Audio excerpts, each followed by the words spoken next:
A very good afternoon. You're watching the Midday News on Rajya Sabha television. My name is Aishwarya. Let us start the Midday News with the top headlines. 15 rebel Karnataka MLAs cannot be forced to participate in the trust vote, asserts the Supreme Court ahead of the trust vote on Thursday. Also gives liberty to the Speaker to decide on the resignations of rebel lawmakers. BJP says the decision a moral victory for the rebels.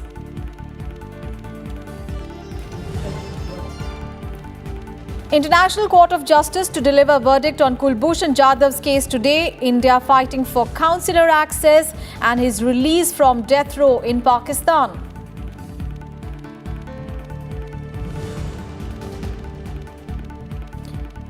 India-China respecting bilateral pacts to ensure peace and tranquility along border, says Defence Minister Rajnath Singh in Lok Sabha. Agriculture Minister Narendra Singh Tomar replies to debate on demands for grants for agriculture and rural development ministries, reiterates government's commitment of rural development and farmers' welfare.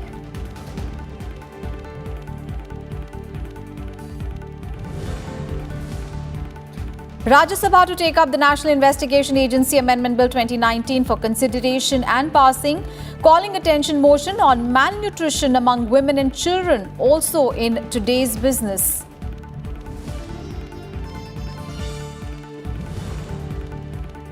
And flood toll reaches 55 in Assam, Bihar. All 33 districts of Assam badly affected. Centre releases 251 crore rupees aid, over 25 lakh displaced in 16 districts of Bihar. 14 killed in rain incidents in Uttar Pradesh. Red alert for extremely heavy rains in 6 districts of Kerala.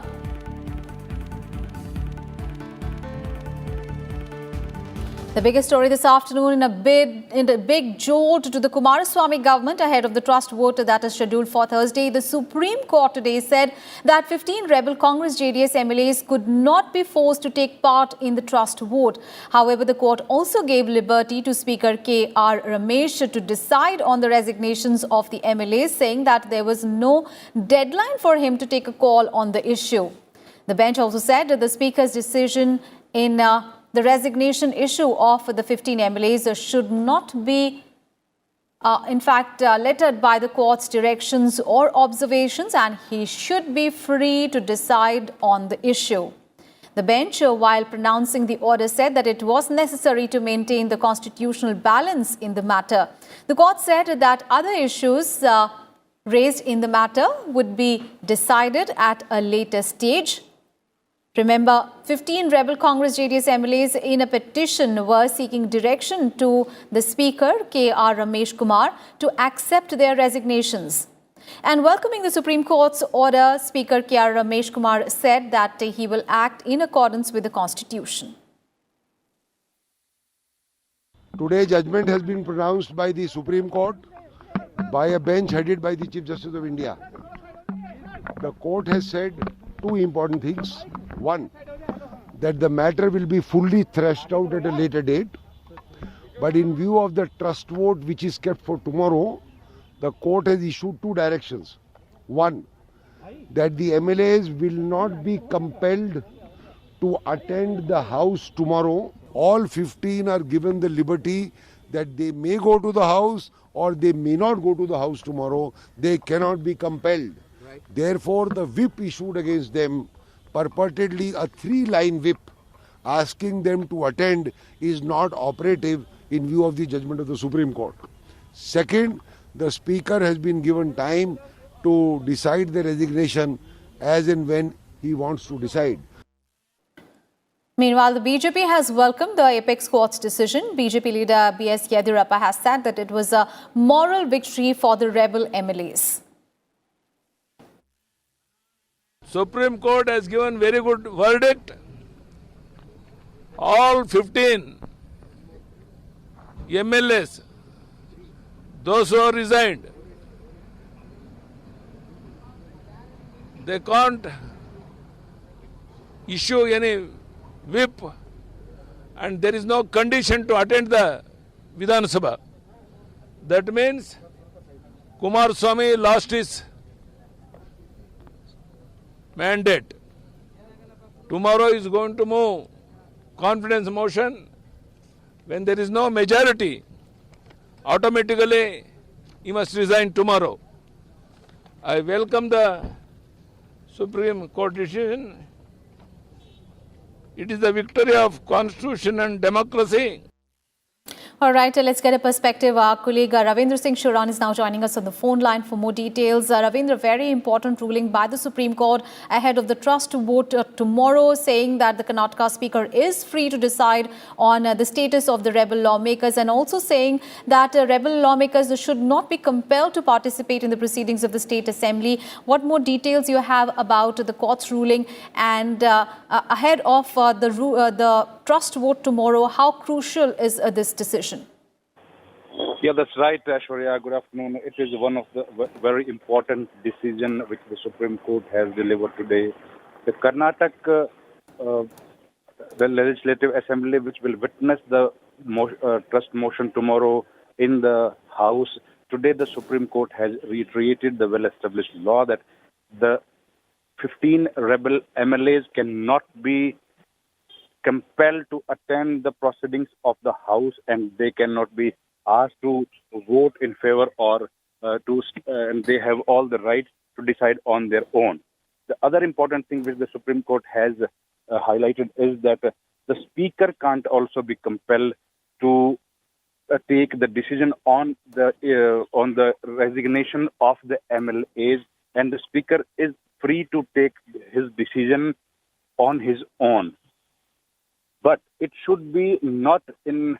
The Supreme Court, though, has not framed any time bound for the decision of the Speaker, but it has also clearly mentioned that it should not be inordinate delay, and it should be in the reasonable time frame. The Speaker should decide on the issue of the resignation of the MLAs, which they have already submitted to the Speaker. So these are the two important things which and tomorrow when the House will commence, the Speaker will, when the voting will take place, by now, as per the arithmetic of the Karnataka Assembly, it seems that the present incumbent government is falling short of the majority mark.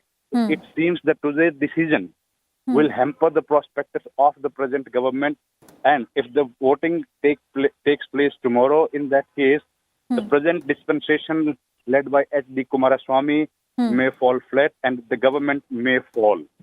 It can happen tomorrow, yes. All right. Thank you so much, Ravindra, for all those updates on that big story this afternoon. And on to the other big story that we are tracking through the day today. The International Court of Justice will deliver today its verdict in a case relating to the Indian national KULBHUSHAN JADHAV, who is currently on a death row in Pakistan. Now, JADHAV's death sentence by Pakistan military court based on an extracted confession has been questioned by India. A retired Indian Navy officer, JADHAV, was sentenced to death by Pakistani military court on charges of espionage and terrorism in April 2017. And President of the ICJ, Judge A. Ahmed Yusuf, will read out the verdict during a public sitting, which will take place at 6:30 p.m. India time at the Peace Palace in The Hague at the Netherlands. The verdict in the case comes nearly 5 months after the ICJ had reserved its decision on 21st of February after hearing oral submissions by both India and Pakistan. And India had urged the ICJ to annul the death sentence handed by a Pakistani military court and order his immediate release. Remember, India moved the ICJ in May 2017 against Pakistan for denying consular access to JADHAV. And on 18th of May 2017, the ICJ had restrained Pakistan from executing JADHAV till the adjudication of the case. All right, let's get a perspective. Akhilesh Suman, our colleague, is now joining us live for more. Akhilesh, so World Court's decision today on KULBHUSHAN JADHAV. India, of course, is hoping for a favorable verdict at the Hague-based International Court of Justice, which could actually pave the way for his release. What are the chances? You know, there are you can say that there are two good chances for India. One good chance that you can say that best case scenario that ICJ can give a verdict that immediately release Mr. KULBHUSHAN JADHAV, because the whole process of investigation, the whole process of hearing, and the whole process of decision giving was one-sided. There was no argument from the Kulbhushan Jadhav side. Kulbhushan Jadhav did not have the right to choose his pleader. Kulbhushan Jadhav did not have the right to, speak frankly and freely, and Kulbhushan Jadhav was forced to make a statement the way Pakistani military wanted. So I think these are the instances that has been given by India, and India has also cited in its statement given to ICJ that Pakistan has done everything in a wrong way, in a fault way, and therefore Kulbhushan Jadhav should be released immediately, and Pakistan should facilitate his return to India. This is the best case scenario. The other scenario that since the whole process of investigation, the whole process of hearing was first one-sided, and Kulbhushan Jadhav did not get any chance that he can even talk to his lawyers who are based in India. He was not even given chance to talk to Indian High Commission in Islamabad. So ICJ can give a verdict that Pakistan should again take the case in the civilian court, and in the civilian court Kulbhushan Jadhav should also be given chance to choose his lawyer, to choose his freedom pleader, and he should be given chance to speak freely without any duress. So how it will be ensured that Pakistan has to tell the ICJ? So I think there are two best case scenario for India. As far as Pakistan is concerned, Pakistan has been making that we have followed the rule of law, and he was involved in espionage, he was involved in terrorism, but there was no evidence that had been given by Pakistan to ICJ. Yes. So I think ICJ will be thinking about these two best case scenarios.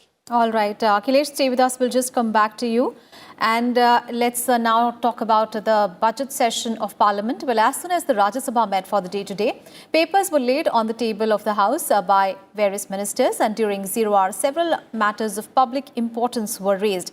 Amar Shankar Sable of the BJP spoke on the need to enhance cyber security, and BJD's Sarojini Hembram demanded adequate funds for the religious places in Odisha Swadesh Darshan scheme. And several issues of public importance were also raised during the question hour. बहुत सारे ऐसे मंदिर है जो spiritual culture में identify किया गया है, जैसे कि अखंडलमणि, बिराजा क्षेत्र, सरला क्षेत्र और बलदेव जी क्षेत्र है। इस स्पिरिचुअल सर्किट के लिए सरकार ने वाइड लेटर नंबर 303 5/1/16 को फंड सैंक्शन करने के लिए सर लिखे थे, लेकिन सर अभी तक सर नहीं मिला है सर। और रूरल टूरिज्म को विकास करने के लिए रूरल सर्किट आइडेंटिफाई किया गया है। उसमें सर 2 जोन हैं। जोन 1 में मयूरभंज के साथ 8 डिस्ट्रिक्ट है, और जोन 2 में पूरी धाम के साथ 3 डिस्ट्रिक्ट से है सर। पूरी कुल मिलाकर 12 डिस्ट्रिक्ट है। इस रूरल सर्किट के लिए 24/10/15 में फंड सैंक्शन करने के लिए सर चिट्ठी रिक्वेस्ट किए थे। तो सर मैं आपके माध्यम से मिनिस्ट्री ऑफ टूरिज्म को निवेदन करती हूँ जल्द से जल्द फंड दिला जाए। 80% come from the North Telangana district, which is the part of Kajipet railway station, sir. It is having all the facilities. Kajipet, even Ballarsha, it is having around 225 kilometers. Vijayawada is 225 kilometers, whereas Secunderabad 135 kilometers, sir. It is a long distance is there. If we create the division, the employees also will get facilities for education and health at the Warangal division, Kajipet division, sir. Privacy को खतरा पैदा हुआ है, इसलिए देश को cyber security की नितांत आवश्यकता है। सभापति महोदय, वैश्विक स्तर पर टेक्नोलॉजी और इंटरनेट में दिनों में दिन नए नए आयाम स्थापित हो रहे हैं। टेक्नोलॉजी के फायदे हैं तो उसके नुकसान भी बहुत है। इसका दुरुपयोग कई बार हमें शर्मसार कर सकता है। बेडरूम में स्मार्ट टीवी का होना खतरनाक है। इसके दुरुपयोग के 2 मामले सामने आए हैं। सभापति महोदय, यह सभी को जानकर बहुत हैरानी होगी कि हैकर्स अब हमारे बेडरूम तक पहुंच गए हैं। अभी हाल में ही सूरत में 2 घरों में हैकर्स ने अंतरंग पलों का वीडियो बनाया है। And Rajya Sabha will also take up the National Investigation Agency Amendment Bill 2019 for consideration and passing today. The bill passed by the Lok Sabha on Monday aims to amend the National Investigation Agency Act 2008. The bill allows the National Investigation Agency to investigate terror attacks on Indians and Indian interests abroad. The amendments will allow the NIA to probe cyber crimes and the cases of human trafficking as well. It also mandates the setting up of special courts for NIA. And a calling attention motion is also listed in today's agenda to discuss malnutrition among women and children with reference to the government's Poshan Abhiyan. The calling attention motion is moved by Rajya Sabha MPs KULBHUSHAN Parveen, Jaya Bachchan and Vijaya Satyanand. Akhilesh Suman is joining us from Parliament. Akhilesh, talking about Rajya Sabha, several issues of public importance we saw were raised during both zero and question hour. And today, in the post-lunch session, we understand that the upper house will take up the NIA amendment bill for consideration and passing. There is also calling attention motion on malnutrition among women and children. What is expected in the post-lunch session?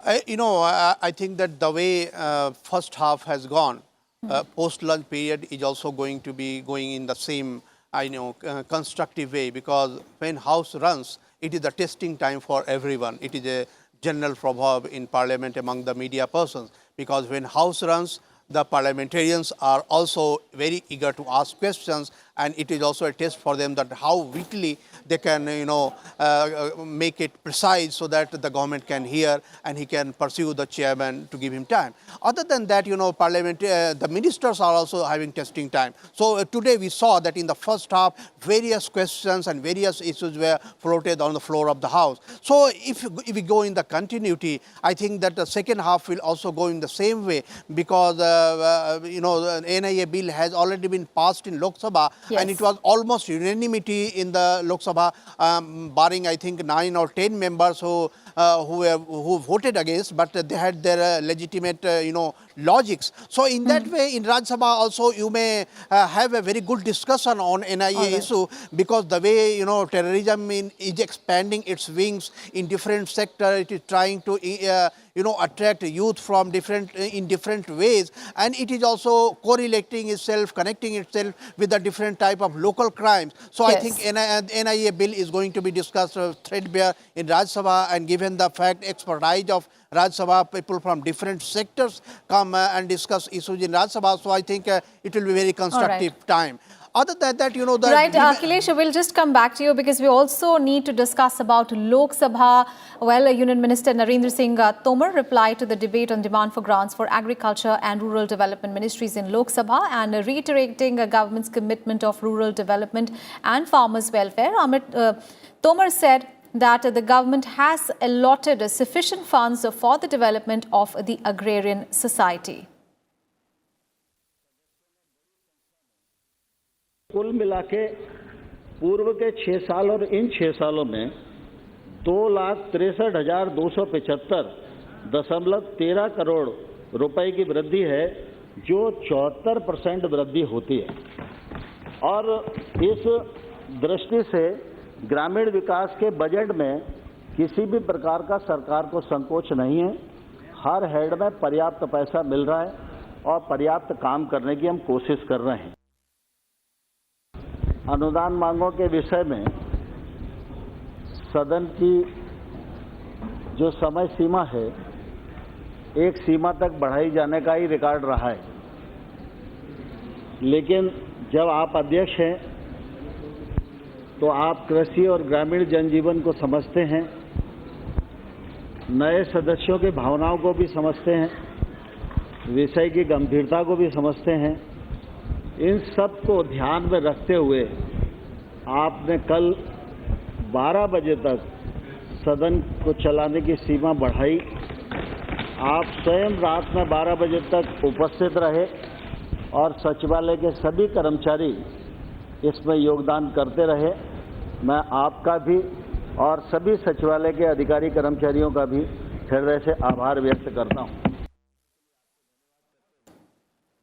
The discussion for demands for grants for Agriculture and Rural Development Ministries had begun on Tuesday, and nearly 90 members participated in the debate, which continued until midnight and expressed concern over increasing number of farmers' suicide and worsening of agrarian situation. And the House will take up discussion and voting on demands for grants for the Ministry of Youth Affairs and Sports for 2019-20 today.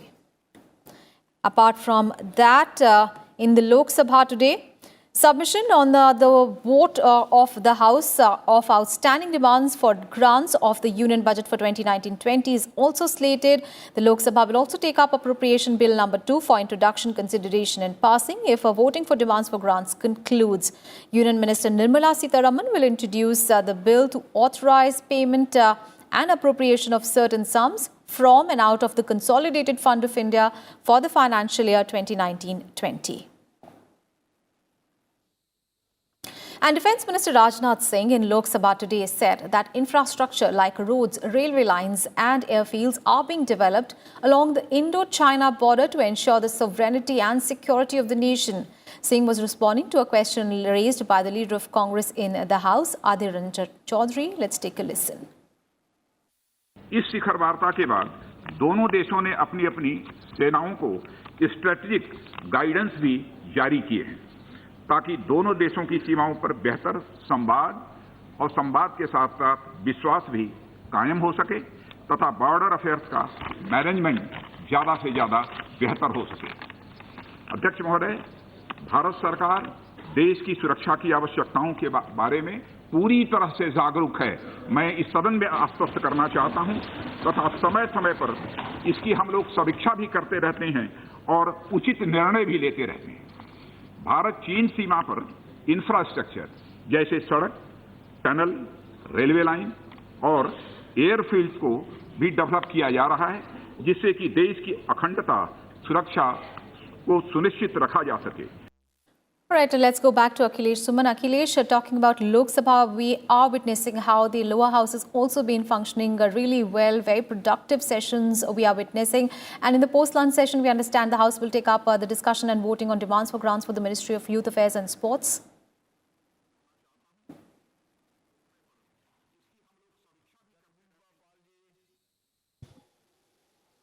All right. We seem to have lost contact with our reporter there. Let's get you. All right, we understand Akhilesh is speaking. Can you hear me? Yes, Akhilesh, please go ahead. Yes, Yashwarya, you know that you saw that yesterday night the Lok Sabha members were sitting till the midnight, 12, and then you can understand that they also again came at 11 a.m. in the morning. So type of enthusiasm about participating the proceedings of the House can be, understood from this type of presence and this type of giving of time. And yesterday there was really a testing time for all the political parties when the NIA bill was being discussed. So I think today when Lok Sabha is going to discuss the youth affairs, I think it will be also very interesting debate because, India is considered to be in demographic dividend all over the world. The number of youth in our age group who are called the most energetic age group, that shows our richness. And this is one of the richness that we tell to the world that we are, we can consider one of the best human resource country. So in that way, the government will try to project itself that how the government is trying to do for the welfare of the youth, trying to make them efficient so that they can work for the country and they can also contribute in the development of friendly countries, and also they can, if they want to go abroad, they can also go abroad because of their skills. So I think the opposition will also have their points. They will raise the issue of unemployment among the youth. So a government will have a testing time today that whatever they have demanded from the House in the budget, they have to, justify that how they are going to fulfill the aspirations of the youth. So I think we are going to witness very good debate in Lok Sabha today. All right. Thank you so much, Akhilesh, for all those updates there from Parliament. And on to some other news now. The flood situation in Assam turned critical on Tuesday, with all the 33 districts of the state coming under the grip of the deluge. Meanwhile, the floods have claimed 17 lives and affected over 45 lakh people in the state. According to the State Disaster Management Authority, the Brahmaputra River and its tributaries are flowing above the danger level in most of the affected districts, including in Guwahati. And at least 33 people were killed in flash floods in Bihar till Tuesday evening. Up to more than 25 lakh people have been affected in 16 districts of the state, and according to officials, unusual torrential rainfall in Nepal and subsequent massive discharge of water in rivers have led to flash floods in Bihar, where more than 1 lakh people have been moved to safer areas. And in neighboring Uttar Pradesh, 14 people were killed in rain-related incidents. Chief Minister Yogi Adityanath has directed district magistrates concerned to immediately provide 4 lakh rupees each to the families of the victims. And with the weather office predicting extremely heavy rains in the coming days for Kerala, a red alert has been issued in the state's 6 districts from 18th of July, and fishermen have been advised not to venture into the sea. Meanwhile, light rains and cloud cover kept the mercury in check in the national capital. The city recorded a high of 33.4 degrees Celsius, 2 notches below normal, and a low of 24 degrees Celsius. And with that, we wrap up this edition of Midday News. Thanks so much for your time.